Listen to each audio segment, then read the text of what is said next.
Entre la noche del 13 y la madrugada del 14 de julio de 2018, Nicaragua presenció uno de los ataques más violentos en el contexto del conflicto sociopolítico.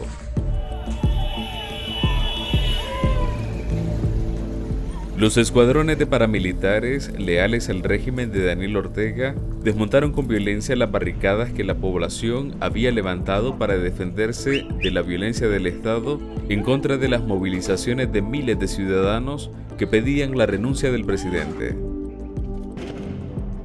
Fue un momento inesperado porque en ese día, el 13 de julio, que era un día de huelga nacional, de paro nacional, entonces todo el mundo estaba en sus casas y no había mucho movimiento.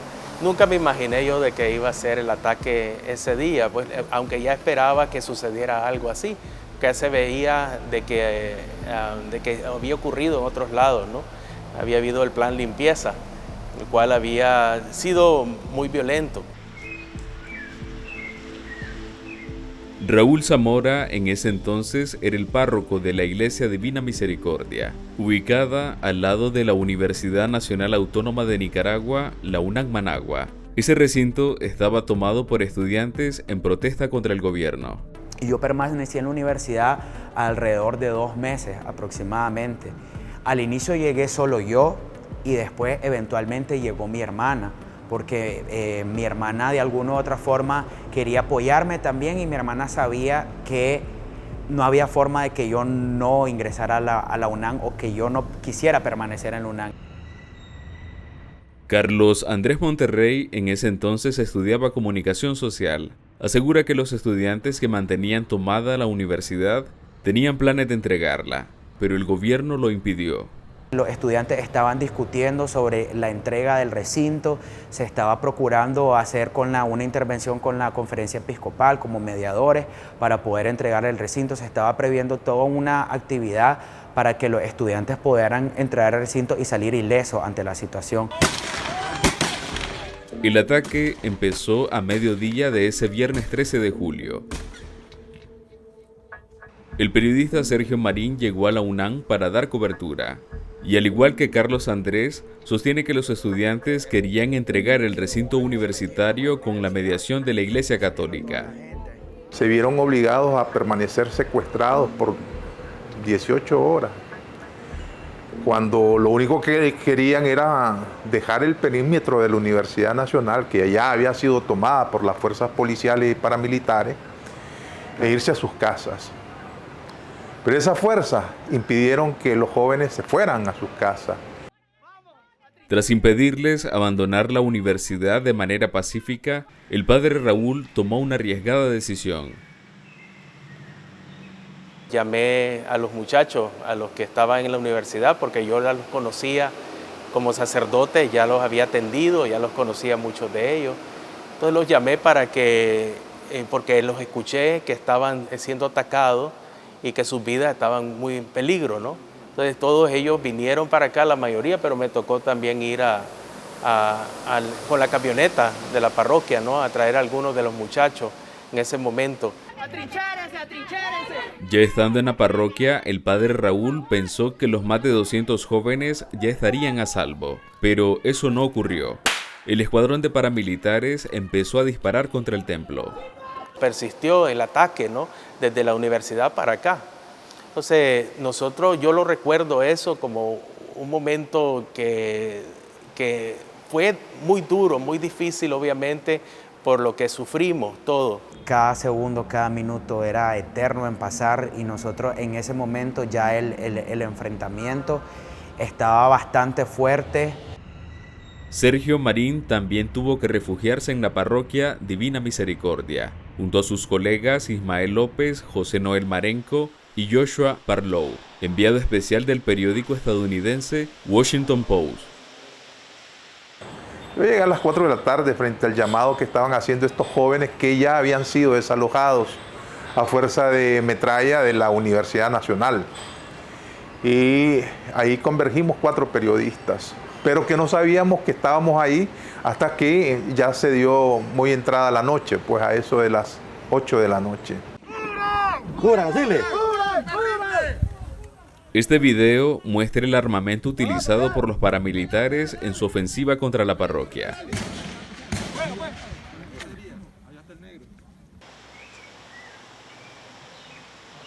Esta fue la parte más afectada, porque aquí estaba la trinchera de los muchachos y los balazos eran desde allá, ¿verdad?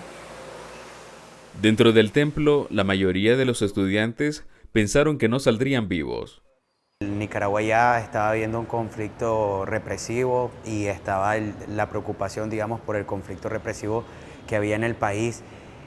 No medíamos o no imaginábamos estar, digamos, involucrados en un enfrentamiento de la magnitud de la que vivimos.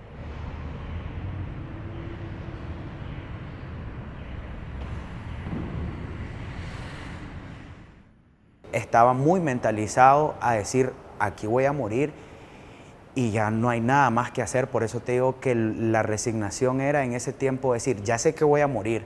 La incertidumbre era cómo voy a morir. O sea, nos van a matar, nos van a torturar, simplemente nos van a incinerar, no sabemos cómo nos iban a matar. Aquí habían personas o jóvenes de diferentes pensamientos, no solamente católicos, sino que habían cristianos, ateos. Y lo que yo me acuerdo es que aún en medio de esa experiencia tan cruel, tan fuerte, ¿no? Pudimos nosotros también estar en ese sentido unidos. Y este gobierno tiene que dejar de asesinarnos. Si nosotros somos el futuro, ¿cómo nos van a estar matando dentro de una iglesia? Nos están tirando a matar, ya no respetan ni la iglesia. Y todos los que estamos aquí hemos formado una familia, así es que nos duele por cada uno de los heridos, de los que secuestraron. Por favor, pueblo de Nicaragua, si todavía hay gente insensible ante esta causa, únanse, solo el pueblo salva al pueblo, por favor, y hagan esta noticia internacional. Recuerdo todavía el olor a sangre, el fuerte olor a sangre. Estaban desperdigados en un área relativamente pequeña sobre escritorios, de manera improvisada, ¿verdad? Y los gritos de la gente, de los chavalos, ¿verdad? Gritos de dolor que decían, me voy a morir, me estoy desangrando, y las heridas expuestas, y no eran cualquier tipo de heridas, pues, ¿verdad? Eran heridas de bala, donde vos mirabas el hueso, ¿verdad? De las muchachas, de los muchachos. Así pasaron las horas hasta caer la noche. Los disparos no cesaban. Muchos de los estudiantes empezaron a despedirse de sus familiares pensando lo peor. Haber visto a los jóvenes, ¿verdad?, prácticamente despedirse de sus familiares diciendo que no había nada que hacer. La desesperanza los había hecho presa de ese sentimiento de desesperanza y que ya no iban a ver al día siguiente. Eso fue muy dramático, muy cruel. Yo llegué hasta escribirle un mensaje a mi familia cuando todavía mi teléfono no se me había apagado. Yo le escribí mensaje a mi hermano pidiéndole disculpas si en toda la vida no había sabido retribuir su apoyo o su cariño como hermano. A mis padres les pedí disculpas por haberlos llevado a esa situación, porque yo no quería darles un hijo muerto a ellos, yo no quería darles sufrimientos. Y yo sentía de que esto estaba, era una violencia desproporcionada, pues no entendía por qué nos estaban atacando de esa forma. Yo no tengo memoria de que haya habido ataques tan fuertes así contra templos, contra signos religiosos también. Y pensé en mis hijas, fue el momento más dramático donde sentí pues que me estaba quebrantando. Esas emociones son muy fuertes en ese momento. Hubo momentos en que cesaba el fuego y muchos se llenaban de esperanza. Lo que me llamó la atención es que algunos de ellos podrían haberme atacado y hay uno que incluso me dijo, buenas noches, padre. Algo muy extraño, ¿verdad? En uno de estos paramilitares. Yo creo que hay algunos de ellos que no estaban de corazón, pero sí había una gran mayoría que estaba atacando fuertemente, ¿verdad? Hay algunos que quizás en el fondo deben de haber chocado con sus creencias y sus valores cristianos, ¿no? El hecho de estar atacando una iglesia. Ortega le estaba mostrando al mundo que no existía iglesia, que no existían estudiantes, que no existía ningún sector, ¿verdad? Porque lo iba a reprimir y a matar, como en efecto mató a 2 jóvenes estudiantes con certeros balazos en la cabeza. Al caer la noche, se hablaba de una posible negociación mediada por la Iglesia Católica. Cuando estábamos cerca de las 8 de la noche, que ya habían habido negociaciones entre el gobierno y la iglesia para ir a sacar a los heridos y trasladarlos al hospital, ahí se nos dijo, pues, ¿verdad?, que saliéramos los periodistas. Estaba Ismael López, estaba Marenco de 100% Noticias, estaba el periodista Parlov del Washington Post y estaba yo. Y al unísono los 4 dijimos que no salíamos, pero luego el periodista Ismael López le dijo a Parlov: mira, es importantísimo que vos salgas precisamente a hacer la crónica de lo que está pasando aquí y a contarle al mundo la masacre que aquí ha habido, el asedio y el sitio que ha impuesto la dictadura. Y así fue.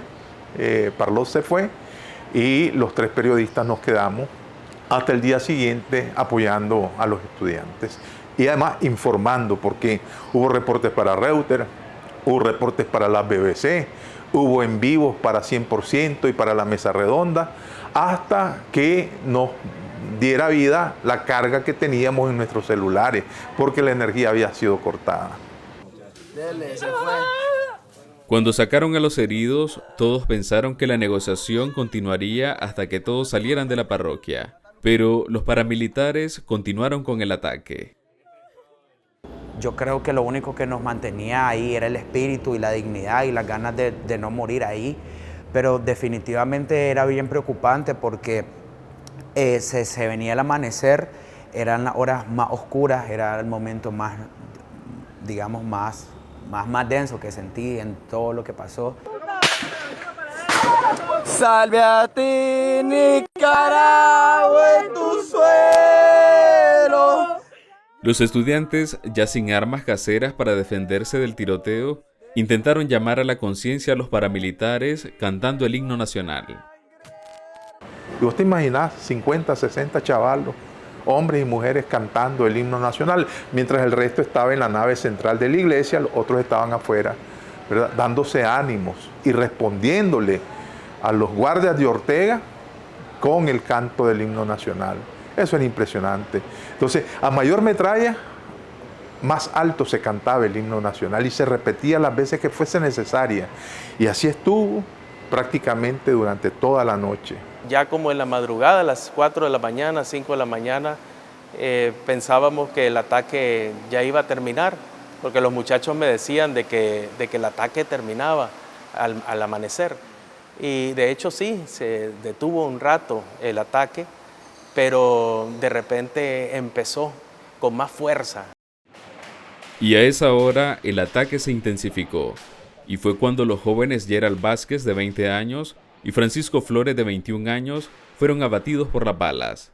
Recuerdo a Gerald Vázquez, que andaba muy agitado, digamos, que fue uno de los fallecidos, andaba muy agitado, como todos, ¿verdad? Estábamos corriendo, pero él andaba con mucha adrenalina, andaba muy eufórico, él tenía como unas ganas de querer tirarse, a enfrentarse directamente contra las policías, a pesar de que ellos tenían armamento y nosotros no. Cuando él murió, tenía como 15 minutos de haberlo visto vivo, alterado, y no me lo podía creer que en realidad estaba muerto, que acababa de morir. Gerald Vázquez estudiaba un técnico superior en construcción en la UNAC Managua. Levanto mis ojos a los montes, ¿de dónde me vendrá el auxilio? El auxilio me viene... El padre Raúl Zamora recuerda cómo fue la muerte de Gerald. Yo lo encontré agonizando prácticamente con un disparo en la cabeza. Entonces para mí fue muy duro, muy difícil. Lo traté de ayudar espiritualmente a él, pero al momento, a los cuantos minutos murió. Y él viendo a los demás compañeros también con un rostro asustado, me acuerdo, lo tengo tan presente en la mirada de Gerald. Él murió en la casa cural, no murió aquí en la iglesia. Murió en la casa cural, en el comedor de la casa, lo pusieron Y esto fue lo más impactante para mí. No solo es ver a alguien muerto, sino todo el trauma de ver ahí a alguien con la cabeza abierta, en un mar de sangre, ver a paramédicos o gente que estudia medicina querer intentar socorrer, pero verle los rostros de impotencia porque claramente no podían hacer nada por él.